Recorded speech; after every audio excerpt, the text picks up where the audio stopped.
kepada Bapak Susilo Bambang Yudhoyono, jujur, beliau tahu perkara saya ini. Untuk beliau jujur cerita apa yang beliau alami dan apa yang beliau perbuat. Beliau perintahkan siapa untuk merekayasa dan mengkriminalisasi Antasari. Beliau cerita. Saya mohon pada hari ini kepada beliau.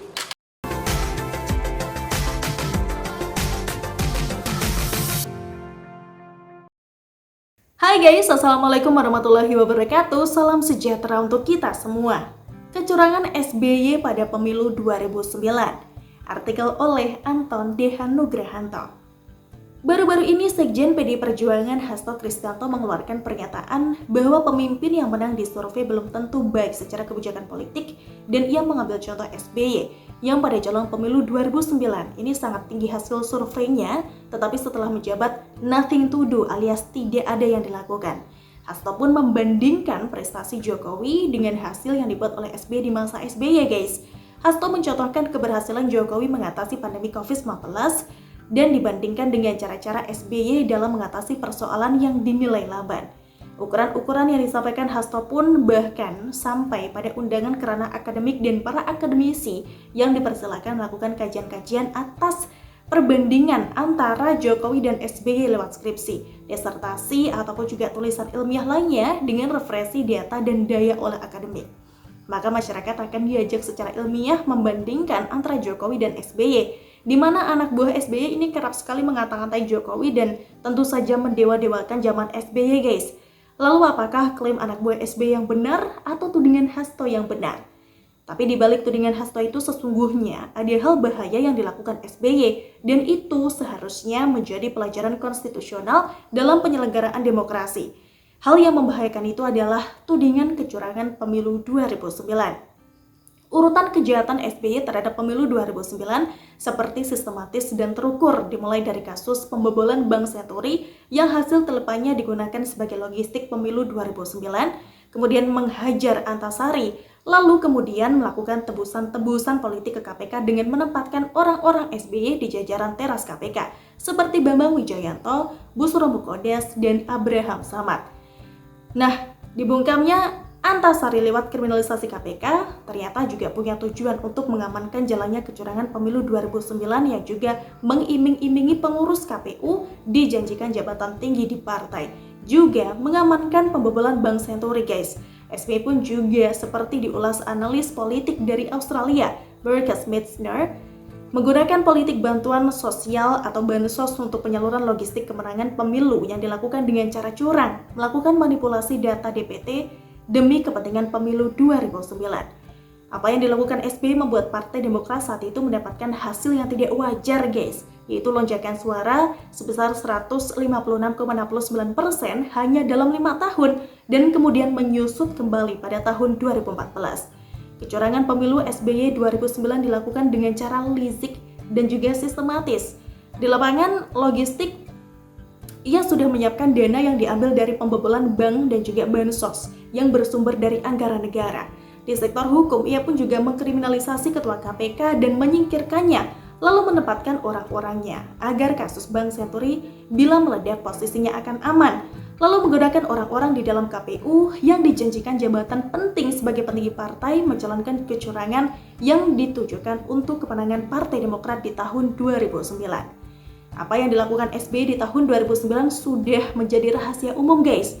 Jaringan kekayaan yang tidak wajar sudah diungkap dalam buku Gurita Cikeas karya George Yunus Adicondro yang mengisahkan bagaimana jaring-jaring kekuasaan SBY menggurita dan melebarkan sayapnya kemana-mana, membentuk kantong-kantong logistik yang diperoleh dengan cara-cara yang tidak benar, membentuk banyak yayasan untuk kepentingan elektoral pemilu. Lalu juga kasus Antasari yang pada akhirnya negara di bawah pemerintahan Jokowi mengakui secara implisit bahwa Antasari tidak bersalah dan terlihat betapa ketakutannya SBY. Kasus Antasari terungkap seperti yang ditujukan pada awal tahun 2017 saat Pilkada DKI saat itu Antasari bersuara di depan kantor polisi. Kemudian terbukti juga beberapa petinggi KPU diberi jabatan sebagai petinggi partai. Namun sudah jadi watak SBY ketika orang itu tidak diperlukan tapi mengancam kepentingan anaknya, maka orang itu disingkirkan walaupun sudah punya jasa banyak membantu kemenangan SBY di pemilu 2009. Inilah yang terjadi pada Anas Urbaningrum guys. Penguasaan di KPK yang ditempati oleh orang-orangnya pun juga kemudian terbukti beberapa waktu kemudian seperti Bambang S. Wijoyanto yang kelak menjadi pengacara Partai Demokrat versi AHY. Pengungkapan kejahatan politik pada pemilu 2009 yang sudah jadi rahasia umum itu sangat penting untuk dijadikan pembelajaran politik, apalagi Indonesia sedang menjalankan politik demokrasi liberal yang rentan dengan permainan politik uang. Kelakuan SBY ini di tahun 2009 itu akan menjadi langkah penting untuk mempelajari pengawasan pada pemilu-pemilu berikutnya. Dan ini juga perlu diperhatikan guys, bahwa kepemimpinan yang dimenangkan dengan cara curang ternyata hasilnya adalah kepemimpinan yang sibuk untuk mengamankan jalannya kekuasaan daripada pemimpin yang ambil resiko terhadap jalannya pemerintahan untuk kemajuan negara yang dikelolanya. Apa yang dilakukan SBY setelah berkuasa 2009 dan nyaris tidak melakukan apa-apa, sehingga istilah negara autopilot pun juga muncul di era kekuasaan SBY guys. Ini jelas jauh berbeda dengan masa kepemimpinan Jokowi yang berani ambil resiko seperti membangun infrastruktur di mana-mana dan mengambil kebijakan yang tidak populer di masa pandemi untuk mencegah meledaknya kasus COVID-19. Apa yang dilakukan Jokowi dalam melakukan politik PPKM dengan memberlakukan pembatasan kegiatan masyarakat yang sangat tidak populer justru menyelamatkan negara dari kehancuran akibat pandemi dan Indonesia dinilai dunia paling berhasil meredam pandemi. Ini karena keberanian Jokowi mengambil resiko dan tidak takut kekuasaannya tidak populer. Hal ini tidak mungkin dilakukan SBY yang cenderung lamban dan politiknya menyenangkan semua pihak. Tidak akan mungkin membereskan kasus pandemi seperti apa yang dilakukan oleh Presiden Jokowi. Kepemimpinan politik ternyata tidak hanya memerlukan popularitas belaka saja ya guys.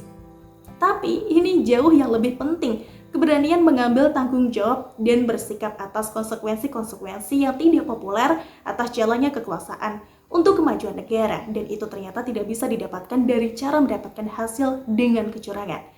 Perbandingan antara pemerintahan SBY dan Jokowi juga layak diuji secara akademis, sehingga ini bisa menjadi pelajaran penting bagi rakyat dalam soal pendidikan politik bahwa kekuasaan yang diraih dengan curang dalam demokrasi akan cenderung tidak berani mengambil risiko walaupun risiko itu untuk kemajuan bangsa.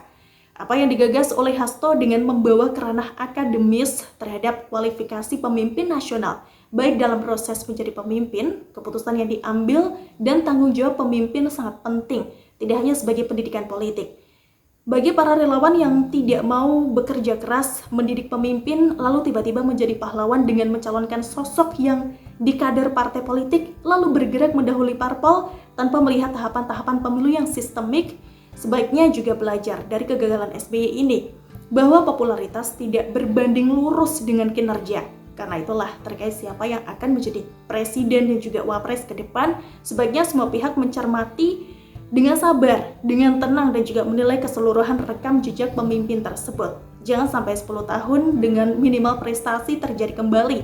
Kita cari pemimpin yang mumpuni bagi kemajuan Indonesia Raya tercinta. Gimana nih guys menurut kalian? Tulis pendapat kalian di kolom komentar ya. Kita ketemu lagi besok. Sampai jumpa. Wassalamualaikum warahmatullahi wabarakatuh. Dan apa yang beliau lakukan, beliau perintahkan siapa, dan siapa melakukan apa, dan siapa melakukan apa itu, ini yang saya laporkan pagi ini Baris Krim. Tapi beliau memerintahkan siapa, beliau minta Pak SBY jujur, terbukalah kepada publik, terbukalah pada kita semua. Nah, saya pribadi menawarkan beasiswa bagi mereka yang akan melakukan kajian untuk membandingkan antara kinerja dari Presiden Jokowi dibandingkan dengan dari Presiden SBY, sehingga tidak menjadi rumors politik, tidak menjadi isu politik, tetapi berdasarkan kajian akademis yang bisa dipertanggungjawabkan aspek